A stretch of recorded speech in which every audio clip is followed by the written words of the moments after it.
Hallelujah. जय मसीह की हम प्रार्थना करते हैं। Hallelujah hallelujah. धन्यवाद धन्यवाद धन्यवाद परमेश्वर पिता, आपके नाम को कोटि कोटि धन्यवाद देती।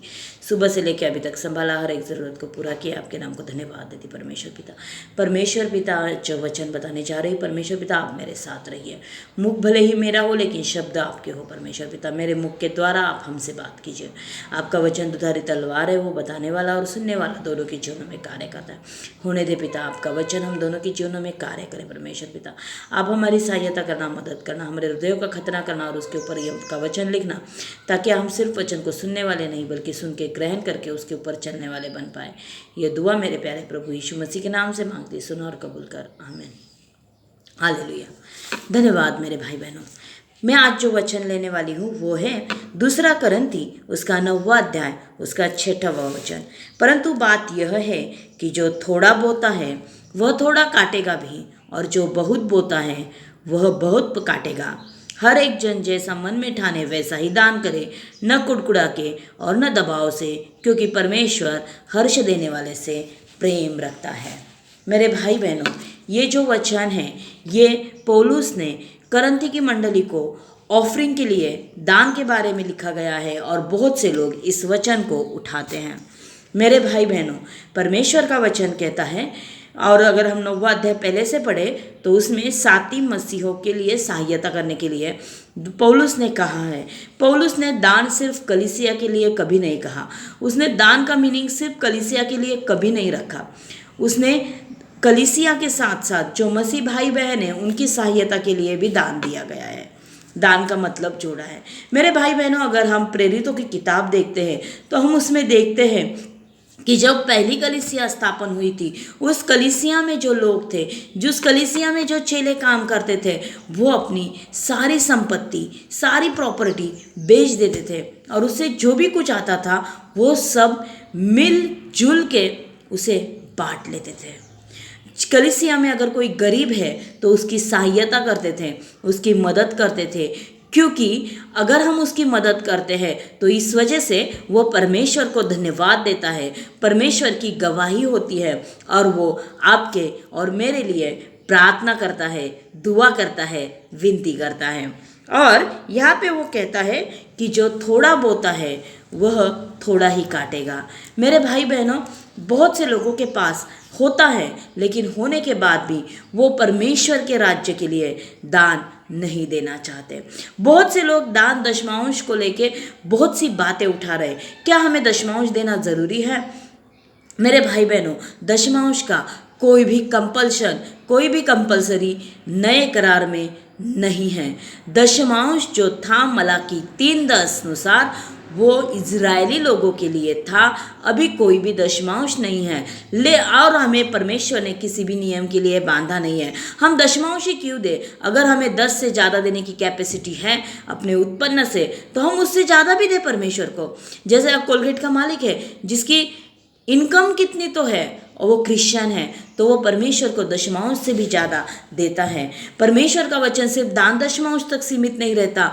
वो कहता है कि अगर तुझ में कोई भूखा है तो उसे खाना दे, कोई प्यासा है तो उसे पानी दे, कोई निर्वस्त्र है तो उसे वस्त्र दे, अपने भाई की सुधि ले, अपने भाई का बोझ उठा। और बाइबल ही कहती है, जो देगा, जिसके पास है उसको दिया जाएगा, और जिसके पास नहीं है उसके पास जो है वो भी उससे छीना जाएगा। मेरे भाई बहनों, एक बात हमेशा याद रखो, आप जैसा दोगे, जितना दोगे उतना ही आपके पास रिटर्न आएगा। ना ही उससे कम आएगा, ना उससे ज़्यादा आएगा, लेकिन उससे कम नहीं आएगा। आप किसी गरीब भाई बहन की, आपके कलीसिया के भाई बहन की मदद करते हो तो आप एक बात याद रखो, आप परमेश्वर की मदद करते हो, और मेरा परमेश्वर किसी का भी कर्जदार नहीं है। वो किसी का कर्जे में रहने वाला परमेश्वर नहीं है। अगर आप 1 गुना दोगे, 1 गुना, तो वो आपको 100 गुना फल देगा। आप 1 रुपया बोएंगे तो वो आपको 100 गुना देगा। और इसीलिए परमेश्वर का वचन अगले पौलुस हमें 7वें वचन में कहता है कि हर एक जैसा मन में ठाने वैसा ही दान करे, ना कुड़कुड़ा के और ना दबाव से, क्योंकि परमेश्वर हर्ष से देने वालों से प्रेम रखता है। मेरे भाई बहनों, आप चाहे किसी गरीब की मदद करो, आप आपके कलीसिया में दान दो, आपकी कलीसिया में दशमांश दो, तो देते समय आप मन में कुड़कुड़ाते हुए ना दो, जैसा आपने सोचा है। कोई लोग दान देते हैं लेकिन सोचते हैं, अरे अभी मैंने दान दिया, मैं महीना कैसा चलाऊंगा, अभी मैंने दशमांश दिया, मैं महीना कैसा चलाऊंगा। प्रभु पे छोड़ दो, वो आपका घर चलाएगा, वो आपकी सहायता करेगा, वो आपकी मदद करेगा, वो आपकी हर एक ज़रूरत को पूरा करेगा, क्योंकि वो यहोवा इर्रे है। जब आप दान देते हो तो कुड़कुड़ाते हुए, या देना है, चर्च का नियम है, चर्च का रूल है, परमेश्वर ने बताया है इसलिए मत दो, तो हर्ष से, खुशी से दो। और एक बात परमेश्वर कहता है कि जब आप दान करते हो तो आपका दाया हाथ क्या करता है, बाएं हाथ को ना पता चले, और बायां हाथ क्या करता है, दाएं हाथ को ना पता चले। हाँ, लेकिन इसका मतलब ये भी नहीं, मैं अभी अभी एक हमारे यहाँ एक कलीसिया तैयार हो रही है, पास्टर के कोई पंजाब का कोई पास्टर है, मैं उसका नाम नहीं लेना चाहूँगी, उनकी ब्रांच पुणे में खुल गई है हमारे घर के नज़दीक। मैं गई थी उनकी सभा के लिए, उनकी मीटिंग के लिए। उन्होंने लोगों को कहा कि जो कलीसिया को ज़रूरत है, कलीसिया का किराया देना है, ये देना है, वो देना है, इसलिए जो जो लोग हज़ार हज़ार रुपए दान कर सकते हैं वो हाथ ऊपर करें। वो खड़े रहे, उनको सबके सामने खड़े किया। उस समय ऑफरिंग भी चल रहा था उन्होंने, और वो ऑफरिंग पूरा होने के बाद उन्होंने लोगों से सवाल किया कि जिन लोगों ने ऑफरिंग दिया है वो लोग हाथ ऊपर करें, और उनके लिए आशीष दी जाएगी, उनके लिए प्रार्थना की जाएगी। क्यों? बाइबल में किधर रखा है कि जो दान देगा उसको ही आशीष मिलेगी, या उसके लिए ही आप प्रार्थना करो? हो सकता है जिन्होंने दान नहीं दिया उनकी कोई मजबूरी हो, कोई प्रॉब्लम हो, तो आप दान दशमांश के लिए आपके चर्च में किसी के ऊपर दबाव ना डालें। इस बात में मैं सच में प्रभु को धन्यवाद देती हूँ, क्योंकि मेरी जो कलीसिया है गॉड ग्रेस चर्च, हमारे जो पास्टर है, हमारे जो चरवाहा है, वो प्रार्थना करते सिर्फ कलीसिया के लिए नहीं, बल्कि इंडिया से, इंडिया के हर कोने कोने से, बल्कि इंडिया के बाहर से भी उनके लिए प्रार्थना के लिए कॉल आते हैं। उनका प्रार्थना का ग्रुप है पास्टर लोगों का, उसके ऊपर प्रेयर रिक्वेस्ट आती है, वो लोग प्रार्थना करते हैं, लेकिन वो कभी भी किसी को भी दान दशमांश के लिए फोर्स नहीं करते, दबाव नहीं डालते। हमारी भी कलीसिया है, हमारी कलीसिया खुद की नहीं है, हमें अभी तक परमेश्वर ने खुद का भवन नहीं दिया है, लेकिन किसी भी चाहे चर्च में कुछ कार्यक्रम हो, कुछ भी हो, लेकिन परमेश्वर हमारे जो हमें चलाता है और हमारे पास्टर जो है, इन सब के लिए कभी भी किसी के ऊपर दबाव नहीं डालते कि वो दान दे, दशमांश दे, वो ऑफरिंग दे। हाँ, हम लोगों को उत्तेजित करते हैं, हम लोगों को प्रेरित करते हैं, लेकिन किसी के ऊपर हम दबाव नहीं डालते। हम ये नहीं कहते कि आप दान दशमांश देंगे तो ही हम आपके लिए प्रार्थना करेंगे, तो ही आपके लिए आशीष आएगी, क्योंकि परमेश्वर का वचन कहता है कि आपको फ्री में दिया गया है, आप लोगों को फ्री में दो। आज लोग क्या करते हैं? आज तेल की बोतल, पानी की बोतल 1000-2000 में बेचते हैं। मेरे यहाँ मिनिस्ट्री है विनियार्ड वर्कर चर्च, वहाँ पे 20 रुपए की बोतल मिलती है। 20 रुपए की बोतल भी आशीर्वादित है, 1000-2000 की भी बोतल आशीर्वादित है, वो भी प्रेयर की हुई है। क्या फर्क है फिर? वो 1000-2000 में क्यों बेच रहे हैं? लोगों से प्रार्थना विनंती लेते हैं, और प्रार्थना करने के लिए लोगों से 25-25, 30-30 हजार रुपए चार्जेस लेते। क्यों? अगर आपको कलीसिया के खर्चे हैं, आपकी सेविकाई नहीं झेप रही है, तो आप खुद परमेश्वर को उसके लिए प्रार्थना करो कि परमेश्वर मेरे कलीसिया के लिए डोनर खड़े करे। आप लोगों को क्यों फोर्स करते हो?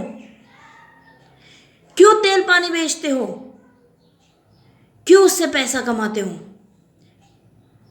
आपको दान धर्म करना है, गरीबों को देना है, खुद के खर्चे से करो, कलीसिया के खर्चे से क्यों कर रहे हो?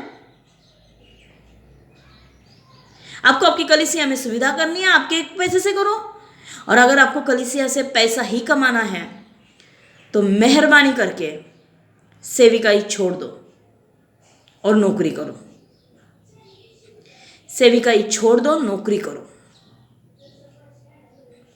ताकि परमेश्वर आपके खर्चे पूरे करे। अगर कलीसिया का आप दान देते हो तो उस दान का हिसाब मांगने का हक आपको है। उसका कहाँ खर्चा होता है यह आप आपकी कलीसिया के चरवाहे से पूछ सकते हो, उसका हिसाब आप मांग सकते हो। मेरे भाई बहनों यही कहूँगी कि परमेश्वर का वचन कहता है कि जो भी दान धर्म करना चाहता है, देना चाहता है, वो खुशी से दे, हर्ष से दे, ना कुड़कुड़ाते हुए, ना चर्च का चरवाहा दबाव डाल रहा है या वो फोर्स कर रहा है, इसलिए ना कोई चिंता मन में रख के दे। तभी आपका दान आपको ब्लेस होगा, आपके दान से आप आशीषित होंगे, क्योंकि जो थोड़ा देता है उसको थोड़ा ही दिया जाएगा, जो वो थोड़ा ही काटेगा। जैसे हम खेती में देखते हैं, हम जितना बीज बोएंगे उतना ही काटेंगे ना, वैसे ही है। आप गरीबों की सहायता करें, उनकी मदद करें। जो मसीह भाई बहन है हमारे चर्च में, हमारे कलीसिया में, आप उनके लिए खड़े रहे, आप उनकी सहायता करें, आप उनकी मदद करें, तो परमेश्वर आपको ब्लेस करेगा, क्योंकि मेरा परमेश्वर किसी का ऋणी रहने वाला परमेश्वर नहीं है। आओ हम प्रार्थना करते। हालेलुया, धन्यवाद परमेश्वर पिता, आपके वचन के द्वारा आपने हमसे बात की। सच में परमेश्वर पिता, आपका वचन कहता है कि जैसा आप बोएंगे वैसा ही काटेंगे, चाहे वो आपका आचरण हो या चाहे आपका दान हो। यस लॉर्ड परमेश्वर पिता, आप हमें अधिक से अधिक बोने की शक्ति, सामर्थ आप देना परमेश्वर पिता। और होने दो परमेश्वर पिता कि हर कलीसिया के लोग जब दान दे, ऑफरिंग दे, वो कुड़कुड़ाते हुए ना दे, दबाव से ना दे, बल्कि हर्ष से दे, ताकि उसके द्वारा वो ब्लेस हो सके, वो आशीषित हो सके। आपके हृदय वचनों के अनुसार चलने में हमारी सहायता करना, हमारी मदद करना परमेश्वर पिता। परमेश्वर पिता, ये वचन हमारे हृदयों पे लिखना और उसके ऊपर चलने वाले हमें बनाना परमेश्वर पिता। ये दुआ मेरे प्यारे प्रभु यीशु मसीह के नाम से मांगती, सुना और कबूल कर, आमीन। पढ़े गए वचन से परमेश्वर आपको ब्लेस करे, आपको आशीषित करे। God bless you.